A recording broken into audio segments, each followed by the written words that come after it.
दोस्तों, आज हम जिस विषय पर चर्चा करने वाले हैं वो सच में रातों की नींद उड़ा देने वाला है। हम इस विश्लेषण में बात करेंगे मसान का साया, अलौकिक खौफ और इंसानी धोखा के बारे में। ये कोई आम डरावनी कहानी नहीं है, ये बिल्कुल सच्ची घटना है। एक ऐसी दास्तान जहां एक नॉर्मल सी ऑफिस ट्रिप एक ऐसे भयानक सपने में बदल गई जिसकी कोई कल्पना भी नहीं कर सकता। तो चलिए सीधे इस कहानी की गहराई में चलते हैं। एक बार इस मंजर के बारे में सोचिए। दिल्ली का एक शानदार आलीशान अपार्टमेंट, चारों तरफ घुप अंधेरा, और उस अंधेरे के बीच एक लड़की अंशिका। उसकी हालत ऐसी थी जिसे देखकर किसी की भी रूह कांप जाए। वो अपने ही नाखूनों से दीवारों को पूरी तरह खरोच रही थी। उंगलियों से खून टपक रहा था। लेकिन सबसे डरावनी बात क्या थी? उसे दर्द का कोई एहसास ही नहीं हो रहा था। आंखें बिल्कुल लाल। ये कोई हॉरर फिल्म का सीन नहीं चल रहा था। ये उसके परिवार के लिए एक खौफनाक सच था। और ये बदलाव, मतलब ये सच में रोंगटे खड़े कर देने वाला था। क्योंकि अगर ट्रिप से पहले की अंशिका को देखें तो वो एक बेहद खुशमिजाज लड़की थी। उसकी सगाई हो चुकी थी, ऑफिस में वो सबकी चहेती थी। लेकिन पहाड़ों की उस ट्रिप से लौटने के बाद वाली अंशिका बिल्कुल अलग। आंखें अंदर की तरफ धसी हुई, चेहरा बिल्कुल पीला, अचानक से हिंसक हो जाना और ऐसी अजीब अजीब भाषाएं बोलना जो किसी को समझ ही नहीं आती थी। आखिर उस ट्रिप पर ऐसा क्या घट गया था जिसने इस हंसती खेलती लड़की की ऐसी हालत कर दी? खैर, चीजें बहुत तेजी से बिगड़ी। सिर्फ एक महीने, ध्यान दीजिएगा, सिर्फ एक महीने के अंदर हालत पूरी तरह आउट ऑफ कंट्रोल हो गई। पहले हफ्ते में तो बस हल्का बुखार और सिरदर्द था। किसको लगता है कि ये कुछ सीरियस होगा? लेकिन दूसरे हफ्ते तक आते आते वो पूरी तरह बिस्तर पर पड़ गई। और हाँ, उसके मंगेतर ने भी शादी से इनकार कर दिया। तीसरे हफ्ते तक तो मॉडर्न मेडिकल साइंस ने भी हाथ खड़े कर दिए। डॉक्टर्स का यहां तक कहना था कि इसका मानसिक संतुलन बिगड़ चुका है और इसे किसी पागलखाने में भेजना पड़ेगा। और फिर आता है चौथा हफ्ता, जहां उसका बर्ताव पूरी तरह से हिंसक हो गया और उसे रोशनी से सख्त नफरत हो गई। अलौकिक निदान, मसान की पहचान। जब विज्ञान और दवाइयां जवाब दे देती हैं ना, तब अक्सर प्राचीन मान्यताओं और परंपराओं की तरफ लौटना पड़ता है। अब यहां से इस विश्लेषण में एक नया और बेहद खौफनाक अध्याय शुरू होता है। जब हर जगह से निराशा हाथ लगी तो इस कहानी में एंट्री होती है अंशिका की बुआ कमला देवी की। अब कमला देवी जो थीं, वो तंत्र मंत्र और इन पुरानी विद्याओं को बहुत अच्छे से समझती थीं। कमाल की बात यह है कि अंशिका के कमरे के दरवाजे पर कदम रखते ही उन्हें एक बहुत ही भारी नकारात्मक ऊर्जा यानी नेगेटिव एनर्जी का एहसास हो गया। कमरे में घुप अंधेरा था, रोशनी अंशिका बर्दाश्त नहीं कर पा रही थी। इन सब चीजों को देखकर और ये सुनकर कि अंशिका हाल ही में उत्तराखंड की एक ट्रिप से आई है, बुआ एक ऐसे नतीजे पर पहुंची जो किसी को भी डरा दे। बुआ ने साफ कह दिया कि भाई ये कोई मेडिकल बीमारी तो बिल्कुल नहीं है, ये मसान का साया है। अब सवाल ये है कि आखिर ये मसान होता क्या है? तो देखिए, पहाड़ी लोककथाओं के मुताबिक मसान दरअसल भटकती हुई आत्माएं होती हैं। और ये आमतौर पर उन अविवाहित मर्दों की आत्माएं होती हैं जो समय से पहले इस दुनिया से चले गए। ये आत्माएं उत्तराखंड की बिल्कुल सुनसान जगहों पर मिलती हैं, जैसे घने जंगल, अकेले नदी के किनारे या फिर सालों पुराने टूटे फूटे मंदिर। और एक बात जान लीजिए, ये मसान ऐसे ही किसी पर बिना वजह हमला नहीं करते। इनके अपने कुछ सख्त नियम होते हैं।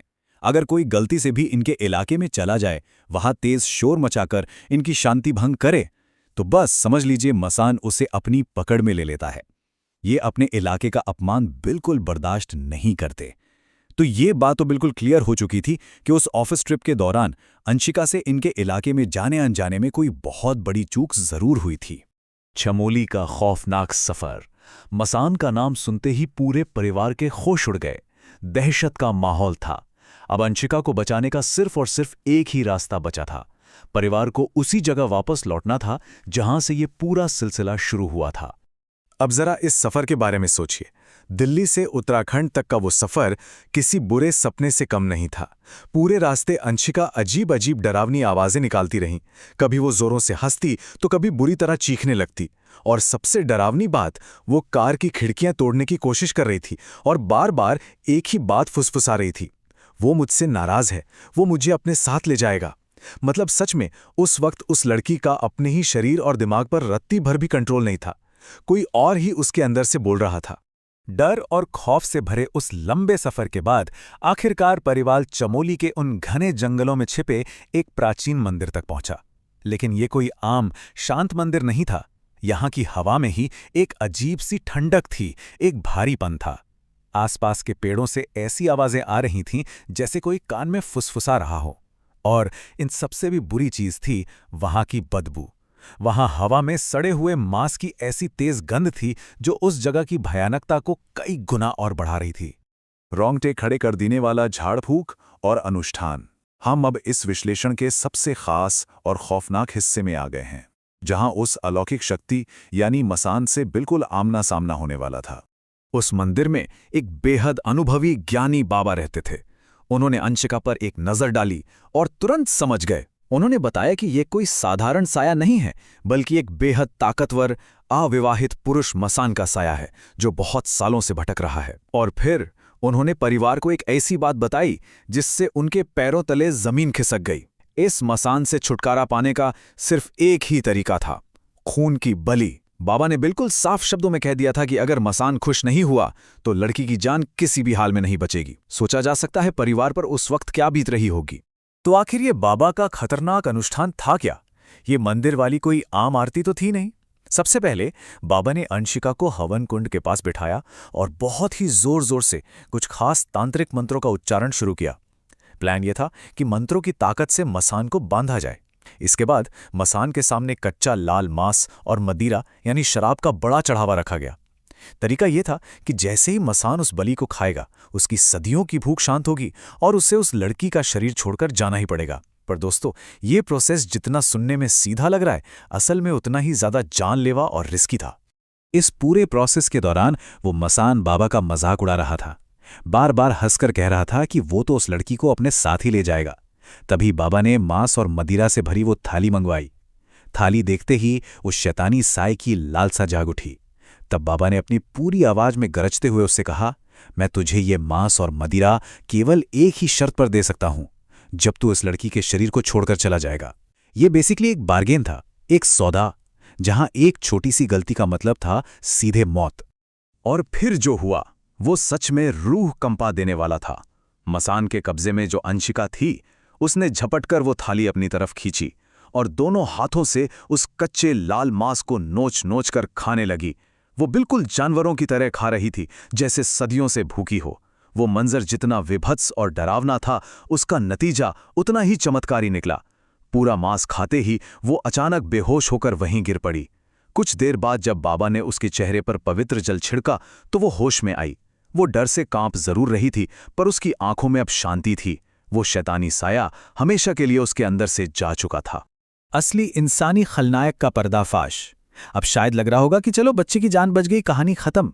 पर नहीं, कहानी यहाँ खत्म नहीं होती, बल्कि यहाँ एक ऐसा मोड़ आता है जो इस पूरे सुपरनैचुरल हॉरर को एक साइकोलॉजिकल थ्रिलर में बदल देता है। क्योंकि असली खतरा तो इंसानी रूप में बिल्कुल उनके आसपास ही था। जब अंशिका वापस दिल्ली आई और थोड़ी ठीक हुई, तो धीरे धीरे उसकी याददाश्त वापस आने लगी। उसे याद आया कि असल में उस ऑफिस ट्रिप पर हुआ क्या था। उसकी अपनी ही कलीग प्रेरणा उसे अच्छी फोटोज खिंचवाने का लालच देकर जानबूझकर उस घने और सूने जंगल के अंदर ले गई थी। और ध्यान दीजिए, जैसे ही वो खौफनाक मसान वाली आकृति अंशिका के सामने आई, प्रेरणा उसे अकेला छोड़कर पहले ही वहां से फरार हो चुकी थी। ये कोई इत्तेफाक नहीं था, ये कोई हादसा नहीं था, ये पूरी एक सोची समझी साजिश थी। जब सच सामने आया तो अंशिका की मां ने प्रेरणा के घर जाकर उसको कन्फ्रंट किया। और सच बताऊं, प्रेरणा के चेहरे पर 1% भी शर्मिंदगी नहीं थी। उल्टे उसने बड़ी बेशर्मी और एक शैतानी हंसी के साथ ये बात कबूल की, क्योंकि मैं तुमसे नफरत करती हूं। मुझे पता था कि वहां मसान का वास है, इसलिए मैंने तुम्हें मरने के लिए छोड़ दिया। सोच के देखिए, एक इंसान के अंदर कितना जहर हो सकता है कि वो किसी को जानबूझकर मौत के मुंह में धकेल दे। अब अगर हम इन दोनों खलनायकों यानी विलेंस की तुलना करें तो कहानी का सबसे गहरा पॉइंट यही निकल कर आता है। एक तरफ है मसान, जो कि एक अलौकिक शक्ति है, एक आत्मा है।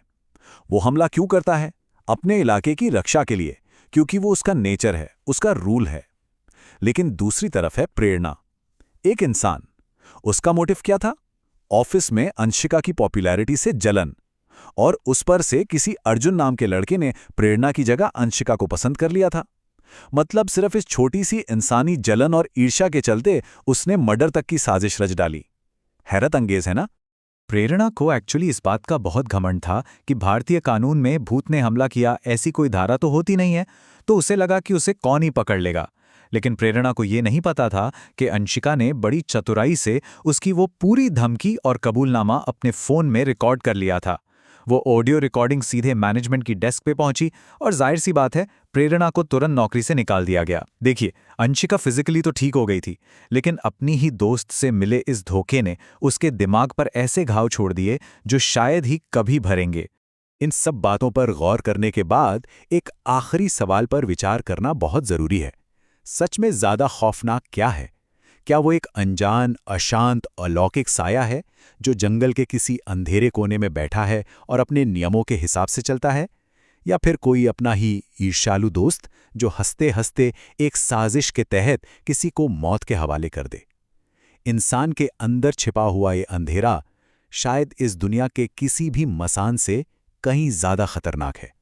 इस बारे में जरूर सोचिएगा।